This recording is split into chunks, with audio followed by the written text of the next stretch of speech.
ఏదైతే కేంద్ర ప్రభుత్వం జనగణన చేస్తామని చెప్పారో, కుల గణన చేస్తామని చెప్పారో, దాంట్లో బీసీలను అన్ని కాస్ట్లను కూడా మోసం చేస్తూ ఎస్సీ ఎస్టీ కాలం ఏదైతే ముందు నుండి ఉందో దాన్ని మాత్రమే ఇంక్లూడ్ చేస్తూ మిగతా అన్ని కాస్ట్లను కూడా ఇతరులు, అదర్స్ అనే కాలం కింద పెడతా ఉన్నారు.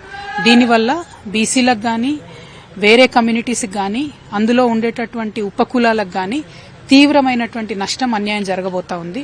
ఇంతకుముందు ఎట్లయితే యువకులకు ఉపకులాలకు సంబంధించినటువంటి సర్టిఫికెట్లు రాలేదో, కులాలకు సంబంధించినటువంటి సర్టిఫికెట్లు రాలేదో, మనం ఒక జాబ్ కు అప్లై చేయాలన్నా, మనం ఒక స్కాలర్షిప్ కు అప్లై చేయాలన్నా, ఏదన్నా స్కీమ్ కోసం అప్లై చేయాలన్నా ఎట్లయితే మనకి ఇబ్బంది జరిగిందో ఆ ఇబ్బంది ఇంకా కూడా పెద్ద ఎత్తున కొనసాగబోతా ఉంది. కేంద్ర ప్రభుత్వం చేస్తా అన్న గణన మీద మాకందరికీ నమ్మకం ఉండే, విశ్వాసం ఉండే. కానీ కేంద్ర ప్రభుత్వం ఆ విశ్వాసాన్ని ఇవాళ కంప్లీట్ గా దెబ్బతీసింది. కాబట్టి తెలంగాణ జాగృతి నుండి 29వ తారీఖు నాడు ఒక రౌండ్ టేబుల్ కాన్ఫరెన్స్ పెడతా ఉన్నాం. తెలంగాణ వ్యాప్తంగా ఉన్నటువంటి కులాలు, వాటి ఉపకులాలు, వాళ్ళ యొక్క సరి అయినటువంటి పేర్లతోని సెంట్రల్ గవర్నమెంట్ కు మేము ఒక రిపోర్ట్ ఇస్తాము.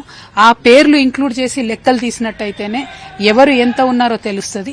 ఎవరు ఎంత ఉంటే వాళ్ళకంతా అనేటటువంటి నినాదానికి న్యాయం జరుగుతుంది. కాబట్టి దానికోసం మేము ప్రయత్నం చేస్తాం.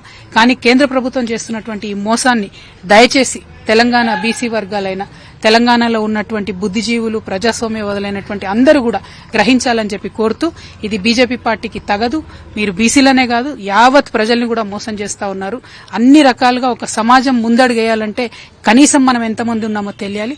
ఆ లెక్కలు తెలియకుండా చేస్తున్నటువంటి మీరు చేస్తున్న ద్రోహం క్షమించరానిది అవుతుంది. Thank you. జై తెలంగాణ.